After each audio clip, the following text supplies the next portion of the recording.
Et si un seul instant pouvait tout changer? Pleurant. Amel, si élégante, face à sa mère, un moment que personne n'oubliera.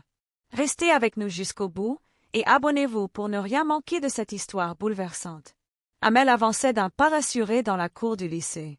Sa robe claire, parfaitement repassée, flottait légèrement au rythme de ses mouvements. Ses cheveux soigneusement coiffés brillaient sous la lumière du soleil, et chaque détail de son allure respirait la finesse et le soin. Autour d'elle, ses amis ne cessaient de la complimenter. « Amel, tu es trop belle aujourd'hui. Franchement, tu devrais être mannequin. » Amel souriait avec fierté. Elle adorait ces moments où elle devenait le centre d'attention, admirée, enviée même. Son sac de marque posé délicatement sur son épaule achevait de donner l'image parfaite d'une fille élégante, raffinée, différente des autres. Dans son cœur, Amel savourait cette reconnaissance. Elle se disait que personne ne devait jamais voir autre chose que cette façade impeccable. Elle ignorait encore qu'un simple instant allait bientôt mettre à l'épreuve cette image qu'elle protégeait tant. Assis sur un banc au centre de la cour, Amel et ses amis bavardaient à voix haute. Leurs éclats de rire résonnaient, attirant parfois les regards des autres élèves. « T'as vu la tête de Samira ce matin? On dirait qu'elle a dormi dans ses vêtements. » Lança l'une d'elles, provoquant une nouvelle vague de rire. « Et Karim, avec ses chaussures toutes trouées, j'ai cru qu'il allait perdre sa semelle en marchant, » ajouta une autre. Amel, au milieu de ce cercle, riait elle aussi. Elle savait qu'il fallait toujours suivre le mouvement, ne pas montrer la moindre faiblesse. Être dans ce groupe, c'était être respectée, admirée, mise en avant. Elle jouait donc le rôle de la fille élégante et sûre d'elle, celle qu'on envie et qu'on écoute. Mais au fond d'elle, une petite voix murmurait qu'il suffisait d'un rien pour que les rires se retournent contre elle. Pour l'instant, elle savourait son rôle de reine, sans imaginer que la cour allait bientôt devenir le théâtre d'un moment qu'elle n'oublierait jamais. Alors que les rires fusaient encore, Amel tourna la tête machinalement vers l'entrée de la cour. Son sourire s'effaça aussitôt. Une silhouette familière avançait, lente, presque hésitante. C'était sa mère. Elle portait une longue jupe délavée. Son foulard était défait par le vent et ses mains, noircies par la poussière du ménage qu'elle venait de terminer, trahissaient la fatigue.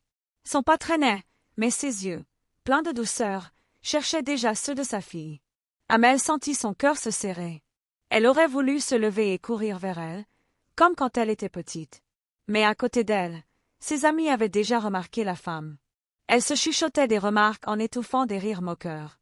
La mère, elle, souriait timidement, heureuse d'apercevoir sa fille malgré le regard des autres. Elle leva la main, prête à l'appeler doucement. « Amel !» Le monde d'Amel sembla s'écrouler en un instant. Son image parfaite, son rôle de fille élégante, tout risquait de s'effriter devant ces témoins cruels. Le contraste était brutal. D'un côté, Amel et ses amis, vêtus à la mode, maquillés, parfumés, incarnant la jeunesse et l'insouciance. De l'autre, la mère d'Amel, avec sa jupe usée, son foulard décoloré et ses mains abîmées par le travail. Les amis se jetèrent des regards entendus. L'une d'elles murmura, suffisamment fort pour qu'Amel entende. « C'est qui cette femme?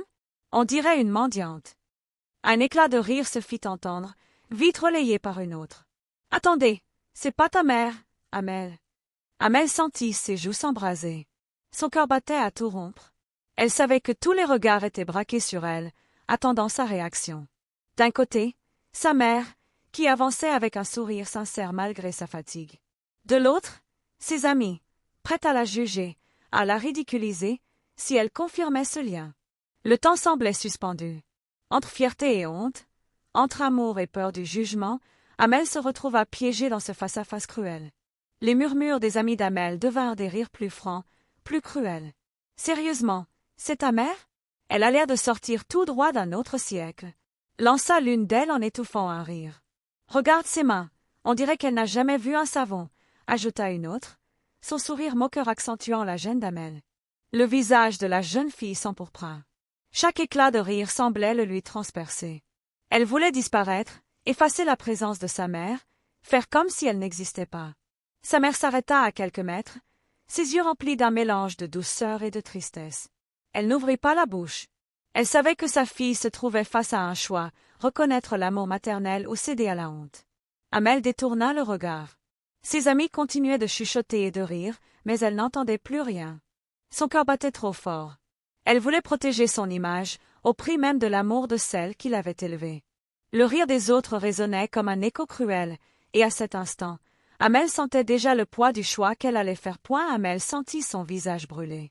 Le rire de ses amis, les regards moqueurs, tout la poussait à se détourner. Sa mère s'avança doucement, un sourire timide sur les lèvres, prête à lui tendre la main. « Amel, viens me voir. » Mais la jeune fille secoua la tête, le cœur serré. « Non, pas maintenant, » murmura-t-elle, d'une voix froide. Les yeux de sa mère se remplirent de tristesse. Elle baissa la tête, blessée par ce rejet soudain et public.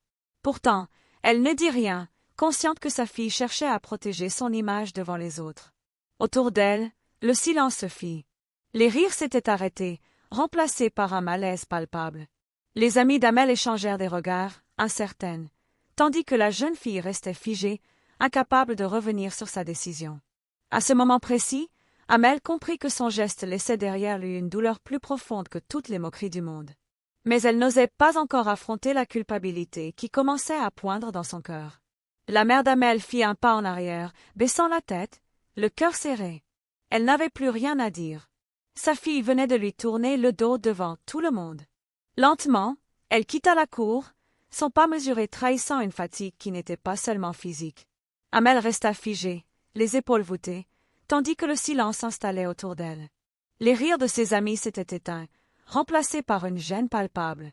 Certaines baissèrent les yeux, incertaines, comme si elles avaient compris que quelque chose de grave venait de se produire.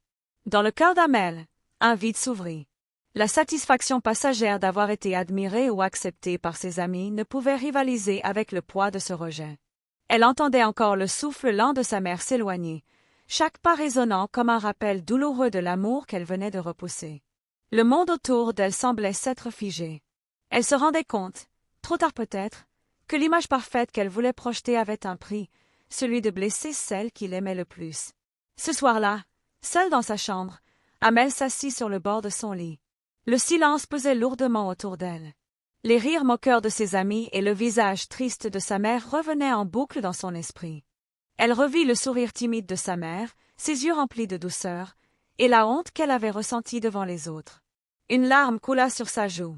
Elle comprit enfin que son élégance, son image parfaite, n'avaient aucune valeur comparée à l'amour inconditionnel d'une mère. Amel sentit un pincement au cœur, un mélange de culpabilité et de regret. Elle aurait voulu revenir en arrière, l'appeler, la serrer dans ses bras, lui dire qu'elle l'aimait malgré tout. Mais la réalité s'imposa. Elle avait laissé la honte guider son geste, et rien ne pouvait effacer ce moment. Dans le silence de sa chambre, Amel se fit une promesse muette, ne plus jamais laisser la peur du jugement des autres effacer l'amour de ceux qui comptent vraiment. Mais pour ce soir, il ne restait que le vide et la tristesse d'un cœur blessé.